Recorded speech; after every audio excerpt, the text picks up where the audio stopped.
Good morning friends, so welcome to the prelims booster session. आज का पहला topic है India UK trade deal. Topic economy और international relations के लिए इंपॉर्टेंट है। इंडिया और यूके का जो कॉम्प्रिहेंसिव इकोनॉमिक और ट्रेड एग्रीमेंट है वो 15 जुलाई से एनफोर्स हो चुका है। अब इसके साथ ही जो डबल कंट्रीब्यूशन कन्वेंशन था वो भी ऑपरेशनल हुआ है। ये फर्स्ट कॉम्प्रिहेंसिव ट्रेड डील है जो इंडिया ने एक डेवलप्ड कंट्री के साथ साइन की है और इसे गोल्ड स्टैंडर्ड माना जा रहा है इंडिया के एफटीएज में। अब ये जो सेटा है ये नोटेबल है अपनी ब्रेथ और डेप्थ के लिए। इसमें टैरिफ और नॉन टैरिफ दोनों इश्यूज़ को एड्रेस किया गया है, जैसे कि digital trade, government procurement, MSMEs, innovation, labour, environment, gender.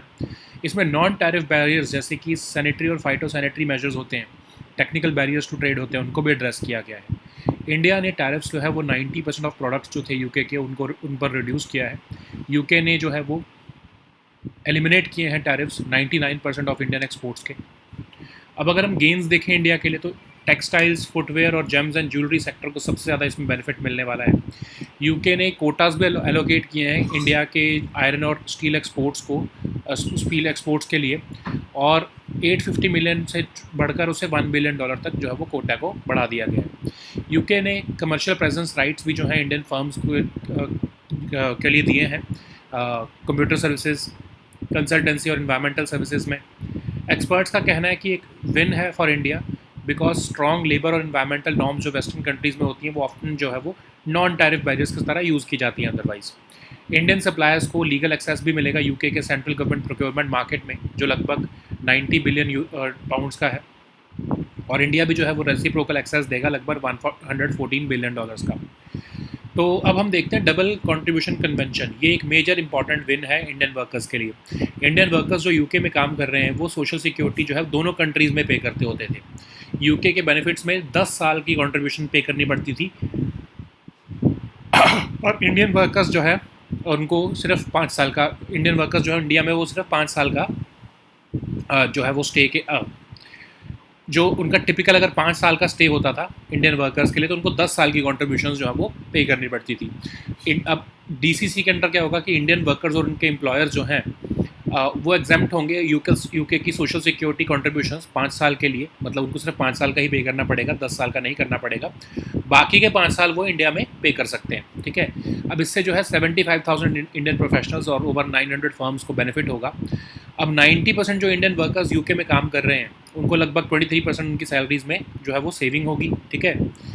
अब अगर हम गेंस देखें यूके और उनके कंज्यूमर्स के लिए तो टैरिफ्स जो हैं British cars, Scotch whisky, chocolates, cosmetics और स्पोर्ट्स इक्विपमेंट पर रिड्यूस या रिमूव किए गए हैं। जो ब्रिटिश कार्स हैं उन पर टैरिफ्स को कम किया गया है। ब्रिटिश अल्कोहलिक बीवरेजेस पर भी टैरिफ्स को कम किया गया है। और अगर हम देखें तो पहली बार एक इंडियन एफटीए में एक्सपोर्टर्स और प्रोड्यूसर्स जो हैं यूके के वो सेल्फ डिक्लेयर कर सकते हैं ओरिजिन ऑफ गुड्स को। ये जो ट्रेडिशनल सिस्टम ऑफ सर्टिफिकेट्स होते हैं उनको रिप्लेस करेगा। इससे कहा जा रहा है कि फ्यूचर डील जो डेवलप्ड इकोनॉमीज़ के साथ करते हैं जैसे कि ईयू या फिर यूएस, उसके लिए प्रेसिडेंट सेट कर देगा। अब जो यूके के मेडिकल डिवाइसेस हैं उनके ऊपर भी जो टैरिफ्स को रिमूव किया गया है ताकि इंडिया की जो डिपेंडेंस है चाइनीज़ मेडिकल इक्विपमेंट पे वो एड्रेस हो सके।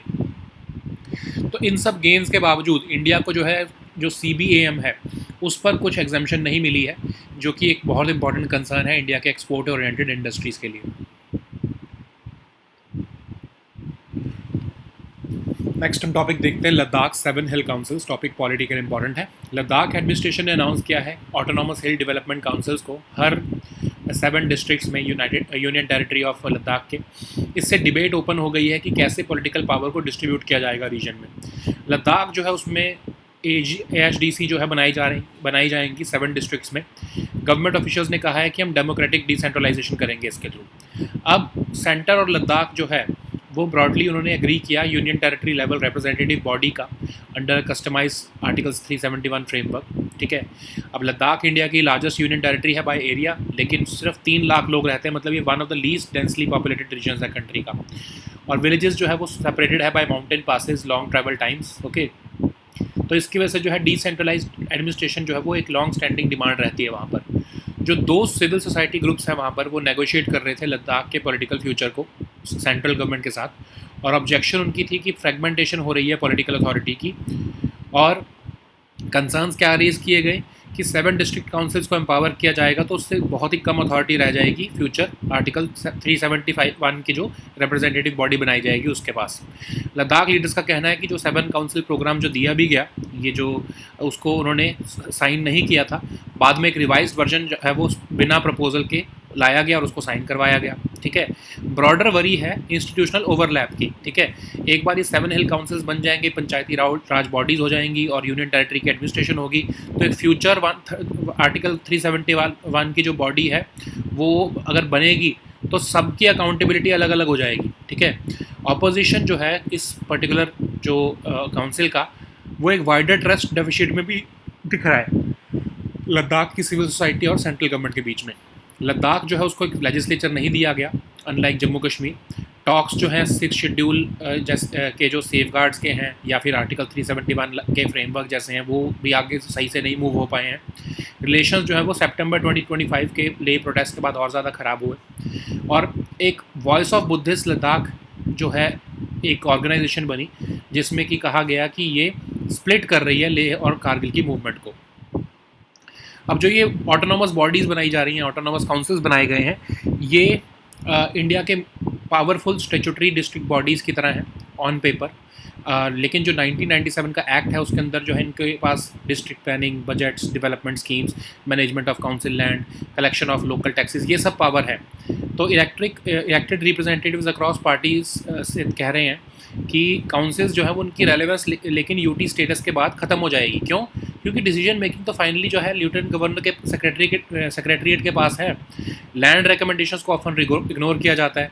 काउंसिल बजट्स और स्टाफ जो है उसको रिड्यूस कर दिया गया है। ठीक है, तो जो एग्जिस्टिंग काउंसिल्स हैं उन्हीं का ही ये हाल है। तो वो कह रहे हैं कि फ्यूचर में जो ये न्यू काउंसिल्स बनाई जा रही हैं, ये भी जो है एलजी के ही सेक्रेटरीट के साथ जो है वो एलजी का सेक्रेटरीट इनको मानेगा नहीं, इनके रिकमेंडेशंस को।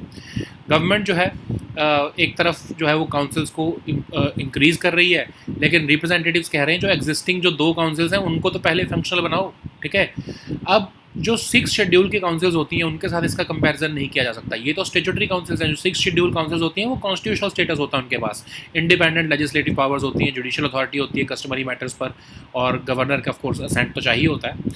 लेकिन जो ये LHTCs हैं, ये तो स्टेचुटरी ऑटोनोमस काउंसिल्स हैं, जैसे कि मणिपुर में एग्जिस्ट करती हैं। ठीक है, नेक्स्ट हम टॉपिक देखते हैं कैपेसिटीज़ प्रोग्राम। ये टॉपिक आपके इन्वायरमेंट के लिए इंपॉर्टेंट है।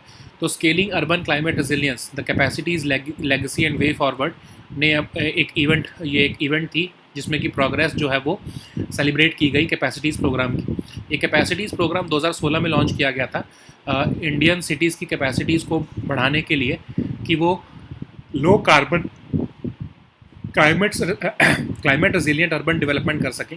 इसको फंड कौन करता है? Embassy of Switzerland to India and Bhutan. ये एक कोलैबोरेटिव पार्टनरशिप है जिसमें ICLEI, South Asia, South Pole और ई कंसेप्ट ने पार्टिसिपेट किया है। अब National Institute of Urban Affairs इसका नॉलेज पार्टनर है। अब इसमें सिटीज़ को इक्विप्ड किया जा रहा है इंडिया की नॉलेज, टूल्स, इंस्टीट्यूशनल कैपेसिटीज़ के साथ, ताकि वो मेन स्ट्रीम कर सके लो कार्बन क्लाइमेट रेजिलियंट डेवलपमेंट को अर्बन गवर्नेंस में। नेक्स्ट हम टॉपिक देखते हैं कोरकू ट्राइब। ये टॉपिक आपके सोशल इश्यूज़ के लिए इंपॉर्टेंट है। तो इंडिजिनस कोरकू कम्युनिटी जो है मध्य प्रदेश की, उन्होंने डिमांड किया है कि फॉरेस्ट डिपार्टमेंट और डिस्ट्रिक्ट एडमिनिस्ट्रेशन जो है वो एंक्रोचमेंट्स हटाए उनके फॉरेस्ट लैंड से। तो कोरकू ट्राइब जो है वो मुंडा और कोलारियन ग्रुप है। ये मोस्टली आपको मध्य प्रदेश, छत्तीसगढ़ या फिर मेलघाट रीजन ऑफ महाराष्ट्र में मिलेंगे। कोरकू जो है वन ऑफ द लैंग्वेजेस है जिनको एंडेंजर्ड माना गया है यूनेस्को द्वारा। इनके ट्रेडिशनल हीलिंग मेथड्स होते हैं जो भी प्रैक्टिस करते हैं ये। और कोरकू डांस है गाडली। ये प्राइमरीली कल्टीवेटर्स हैं और इनका लॉन्ग स्टैंडिंग सिस्टम है सेल्फ गवर्नेंस का। नेक्स्ट हम टॉपिक देखते हैं रविदासियास। ये टॉपिक भी सोशल इश्यूज़ के लिए इंपॉर्टेंट है। तो मेंबर्स जो हैं वो रविदासिया कम्युनिटी के, वो पंजाब में गैदर हुए हैं और उन्होंने कहा है कि इस जो आने वाले सेंसस में रविदासिया रिलीजन को सेपरेट कैटेगरी माना जाए। तो रविदासियास जो है दलित कम्युनिटी हैं जो एक स्पिरिचुअल पाथ को फॉलो करते हैं श्री गुरु रविदास जी के, और ये दोआब रीजन ऑफ पंजाब में रहते हैं। इन्होंने अडॉप्ट किया अमृत Bani of Guru Ravidas as a holy book, और एक आइडल कंसेप्ट जो कि गुरु रविदास जी ने दिया था, कंसेप्ट ऑफ बेगमपुरा, बेसिकली एक ऐसी सिटी जहाँ पर कोई दुख, फेयर या इनइक्वालिटी ना हो। जो सियर गोवर्धनपुर है बनारस का, वो one of the most important pilgrimage locations है रविदासिया ट्रेडिशन का। अब गुरु रविदास के बारे में देखें तो एक रिनोन्ड सेंट थे ये। उनका कंट्रीब्यूशन जो है भक्ति मूवमेंट में बहुत फेमस है। एक स्टूडेंट थे ये भक्ति पोएट रामानंद के, और ये कबीर के कंटेम्प्रेरी थे। इन्होंने जो है कास्ट सिस्टम को रिजेक्ट किया, एक सोसाइटी बनाने को कहा बेगमपुरा नाम की, बेसिकली एक सिटी विदाउट सॉरो। इन्होंने स्पिरिचुअल फ्रीडम की फिलॉसफी को एम्फेसाइज किया। नेक्स्ट हम टॉपिक देखते हैं, थुकाची अबत साहेश्वर टेम्पल। ये टॉपिक आर्ट एंड कल्चर के लिए इंपॉर्टेंट है। तो जो फ्रेज यूज़ किया जाता है rising like a Phoenix from the Ashes, इसका परफेक्ट एक्सप्रेशन हमें अबत साहेश्वर टेम्पल ऑफ तुकाची में देखने को मिलता है। तो ये जो टेम्पल है ये एक हिंदू टेम्पल है, शिवा को डेडिकेटेड है, सिचुएटेड है on the banks of Arasalar river. इसके जो ओरिजिन्स हैं टेम्पल के, ये चोला डायनेस्टी पीरियड को जो है बिलोंग करते हैं। और चोला रूलर्स ने एक इम्पॉर्टेंट रोल प्ले किया था शैविज़म को अक्रॉस सदर्न इंडिया फैलाने में। इसका जो आर्किटेक्चर है जो वो चोला आर्किटेक्चर को ऑफ कोर्स बिलोंग करता है। और ईयर्स ऑफ निगलेक्ट के बाद इसको कॉम्प्रिहेंसिव रिस्टोरेशन मिला। 2024 में इस रिस्टोरेशन को जो है वो रिकग्नाइज़ किया गया यूनेस्को के एशिया पैसिफिक अवार्ड से। ओके, नेक्स्ट हम टॉपिक देखते हैं, ग्रेटर टुनब आइलैंड। ये टॉपिक एनवायरनमेंट के लिए इंपॉर्टेंट है। यूएस मिलिट्री का जो सेंट्रल कमांड है उन्होंने रिसेंटली एयर स्ट्राइक्स लॉन्च किए हैं ग्रेटर टुनब आइलैंड पर, स्ट्रेट ऑफ हॉर्मुज के। एक स्मॉल आइलैंड है पर्शियन गल्फ में, near the entrance to the Strait of Hormuz. अब ये आइलैंड जो है वो ईरानियन कंट्रोल में है सिंस 1971। ईरान ने यहाँ पर मिलिट्री फैसिलिटीज़ बनाई हुई है और एक इंपॉर्टेंट रोल प्ले करता है ये मॉनिटर और इन्फ्लुएंस करने का ट्रैफिक को स्ट्रेट ऑफ हॉर्मुज में। Okay, so now let us see all these topics in English.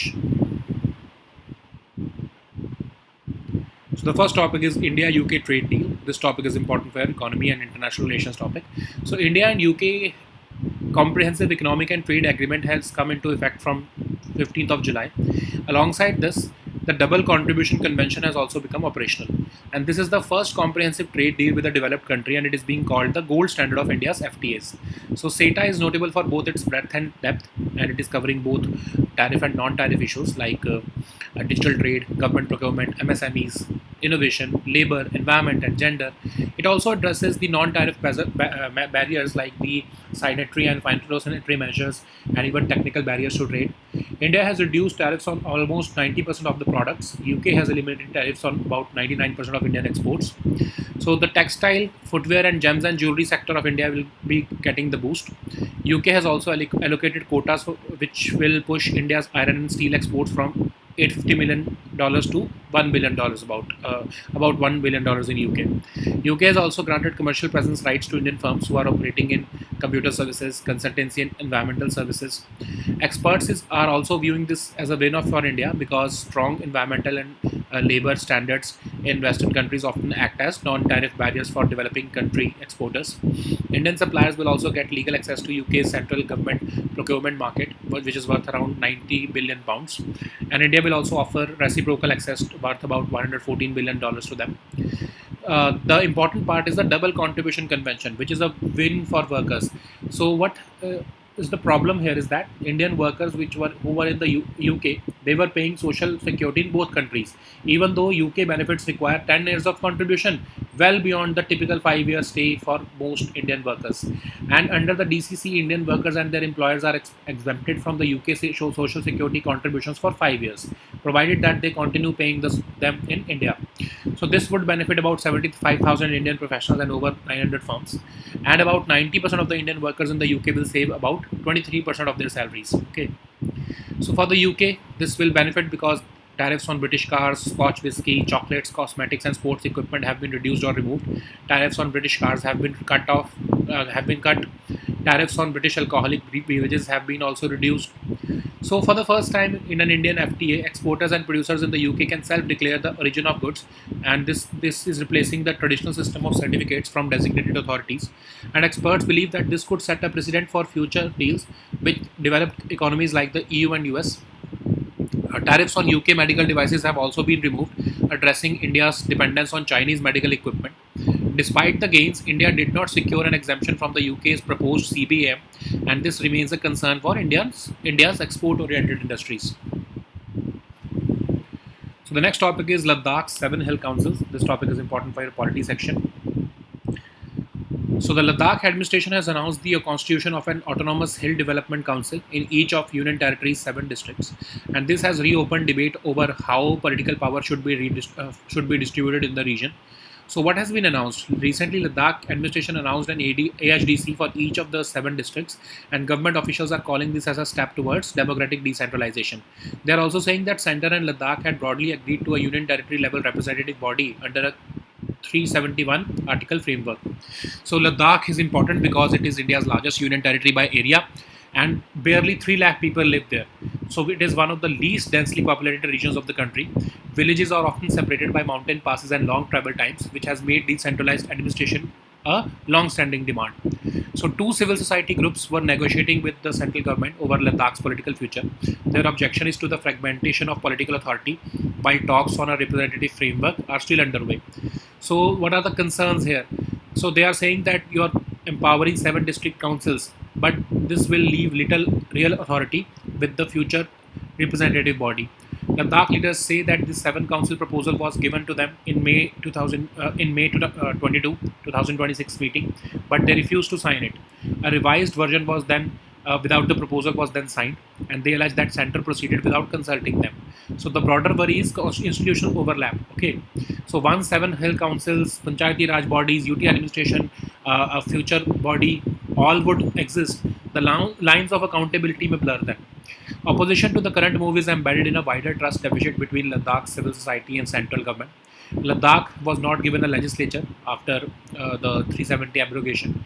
Talks on 6th schedule like safeguards and an Article 371 framework have moved slowly. Relations worsened after the 2025 lay protests, and the emergence of the voice of Buddhist Ladakh added to the mistrust. Okay. So how powerful are the hill councils? So LAHDCs are among the more powerful statutory district bodies, and under the 1997 Act, they handle district planning, budgets, development schemes, management of council land, collection of local taxes. But in practice, though elected representatives across parties say councils have lost relevance since the UT status came across. So decision making has shifted to the Lieutenant Governor's Secretariat, and land recommendations are often ignored. Council budgets and staff have been reduced.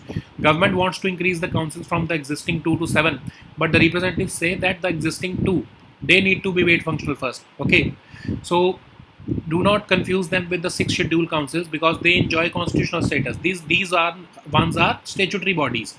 Okay, and they do not have any constitutional protections. So the next topic is capacities program. This topic is important for environment section. So recently an event has celebrated the progress of capacities program. So this capacities program was launched in 2016, and this program strengthens the capacities of Indian cities to promote low carbon, climate resilient urban development. It is funded by the Embassy of Switzerland to India and Bhutan, and this initiative was implemented through a collaborative partnership involving ICLEI, South Asia, South Pole, and E-Concept. The National Institute of Urban Affairs is the knowledge partner, and this has equipped Indian cities with knowledge, tools, and institutional capacities to mainstream low carbon, climate resilient development into urban governance. So the next topic is Korku tribe. This topic is important for your social issues. So indigenous Korku community of Madhya Pradesh has demanded the forest department and district administration to remove encroachments from forest lands. So these tribes belong to Munda or Kolarian group. They mostly are found in Madhya Pradesh, Chhattisgarh, and adjoining Melghat region of Maharashtra. And Kolru is one of the languages termed endangered by UNESCO. So they still believe in traditional healing methods. They perform traditional Korku dance called Gadli. They are primarily cultivators, and they have a long-standing system of self-governance. So the next topic is Ravidasyas. This topic is important for your social issues. So the members of the Ravidasya community gathered in Punjab to renew calls for a long-standing demand of creation of separate Ravidasya religion category in the census. So basically, Ravidasyas are a Dalit community which follows a spiritual path based on teachings of Sri Guru Ravidas. They live in the Doab region of Punjab. They have adopted the Amrit Bani of Guru Ravidas as their holy book. They believe in the concept of Begumpura, which basically is a city without sorrow, fear, or inequality. They have Govardhanpur in Varanasi as one of the important pilgrimage locations for them. So, who was Guru Ravidas ji? He was a renowned saint known for his contributions to Bhakti movement. He was student of the Bhakti poet Ramanand. He also lived around at the same time as poet Kabir. He rejected the caste system. He envisioned a society called Begumpura, basically a city without sorrow. and he emphasized the philosophy of spiritual freedom. So the next topic is Thukachi Abhat Sahareshwara Temple. This topic is important for your art and culture section. So the phrase "rising like a phoenix from the ashes" find its perfect expression in the story of Abhat Sahareshwara Temple of Thukachi, which is a Hindu temple dedicated to Lord Shiva. It is situated on the banks of Arasalar River, and the temple's origin date back to the Chola dynasty period, and Chola rulers played a key role in the promotion of Shaivism across southern India. So the architecture is, of course, reflective of Chola architecture. And after years of neglect, the temple underwent comprehensive restoration, which was recognized by the UNESCO Asia Pacific Award in 2024. So the next topic is Greater Tunb Island. This topic is important for environment section. US military central command recently said that it has launched airstrikes on Greater Tunb Island in the Strait of Hormuz. So it's a small island in the Persian Gulf near the entrance to the Strait of Hormuz. It is under the Iranian control since 1971. Iran has established military facilities there, and it plays an important role in the monitoring and influencing of traffic near the Strait of Hormuz. Okay, so these were our topics for today. We'll meet next time with new topics. Until then, goodbye and take care.